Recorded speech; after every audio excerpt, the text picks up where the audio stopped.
You know, I hear from a lot of people about how travel is about self-discovery, or a good way to find out more about yourself.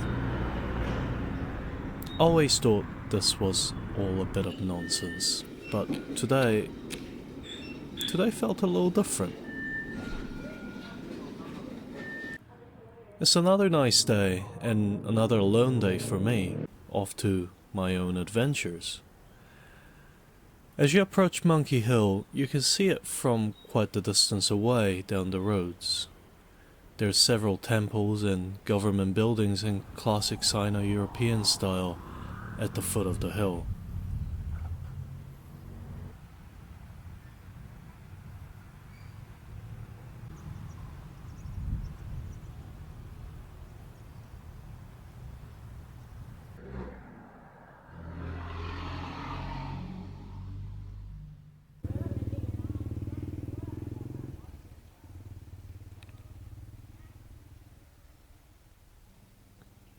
On the way there, I stopped by a pagoda.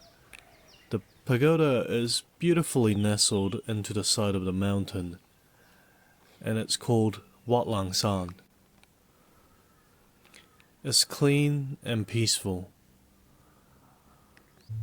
While I was there, I saw maybe 3 people over the course of a couple of hours. One of them was just meditating off the side, and we never even met eyes. She just meditated the whole time I was there. I was there for like 3 hours, man. And the other two just swung by on their scooter and left as fast as they came.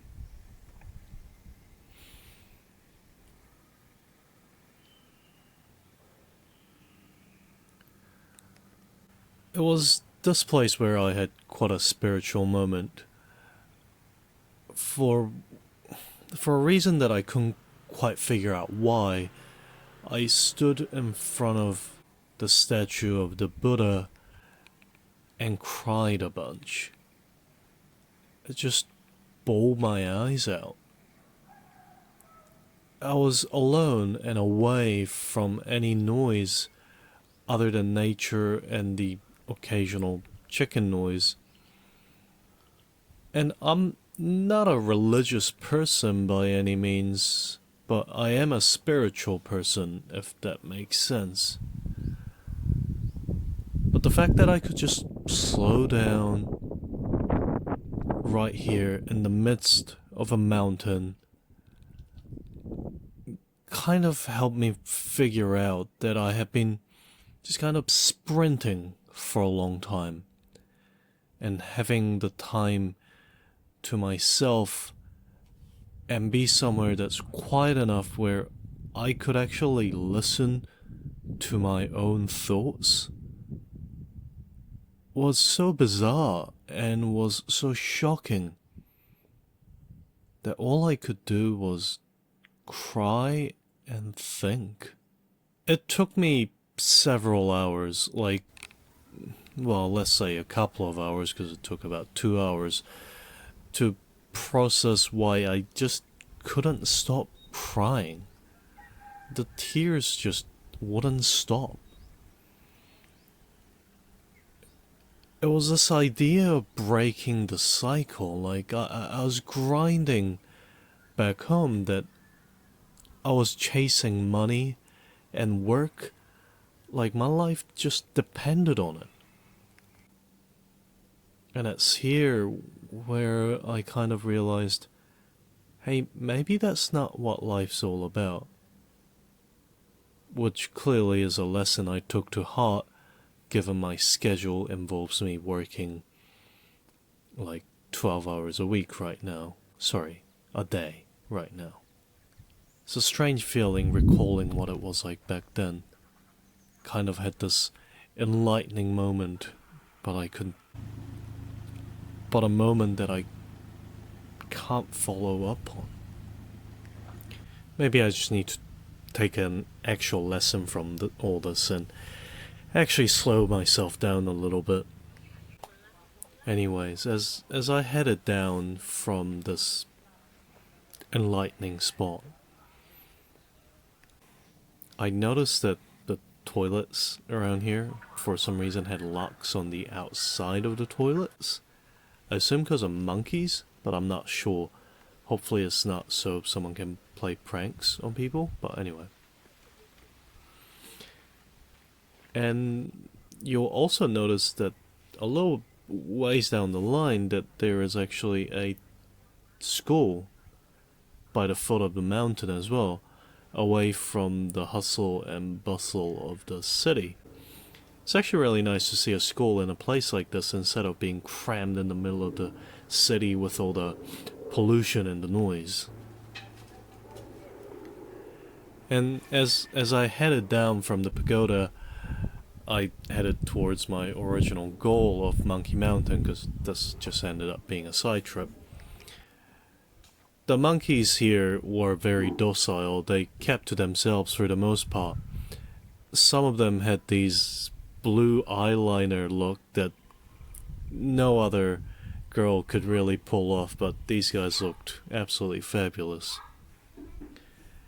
As you head up, you'll see monkey families, monkeys swinging on high voltage lines as swings. But for fuck's sakes, please, for all that is holy, stop littering. Hold on to your rubbish till you find a bin. It's not that hard. Leave nothing behind but photos, and maybe videos if you're like me and is psychotic and take videos of everything you see. There are just so many shitheads that think it's okay to tease monkeys using water bottles. I saw 2, and that was too many. And that's why. And then there was this one lady that I saw that basically attacked a monkey with a stick while her boyfriend laughed and took photos. Honestly, I hope they both get scratched and get rabies. Cut that trashy behavior out. And what, you don't think you're trashy? No, you are trashy. Just because you don't show this kind of behavior back home, but you do in Thailand because you think you can get away with it, it just means you're trashy on the inside. You just found a new place to let it out. Anyways, thinking about this has gotten me all upset again. Jesus. What a up and down day this was. Maybe a down and up day. Anyways, aside from my old man yelling at the clouds aside, I better stop myself before I actually get more upset thinking back to like 2 months ago. I had never sweat as much as I did climbing this hill though. Climb was cool, monkeys were cool, but not a shred of wind, mate. And if you think there's gonna be something really cool at the very top, unless you like the sound of electrical hum and TV broadcasting stations, there isn't really too much other than a few dogs guarding a shrine and like I said, the national broadcasting station of Thailand. It's best if you just stop at the last lookout point instead of carrying on. Especially because that's the only spot you'll get any bit of wind. Everywhere between, from the bottom to the top, absolutely no wind. You just sweat it out. I just don't understand how there's more wind at the street level, like sea level, than there is going up a mountain. That is not how my brain works. But anyway. But of course, since it was a very tiring journey, very emotionally fulfilling, and physically tiring, I needed to get some lunch before I headed back to my accommodation for a shower. And the shop I decided to stop by felt like a real family-owned shop, to be honest. There were customers who were playing around with the baby of the owner, who clearly looked like they go there every day. Their cooking felt really just felt like home cooking, and kind of had some nostalgic flavors of my grandmother's cooking, even though, you know, she's not Thai. Must be the flavor every grandma makes, eh? Anyway, it was a good day. I loved it. It gave me a lot to think about myself. It's not often I go somewhere and just bawl my eyes out, you know, like...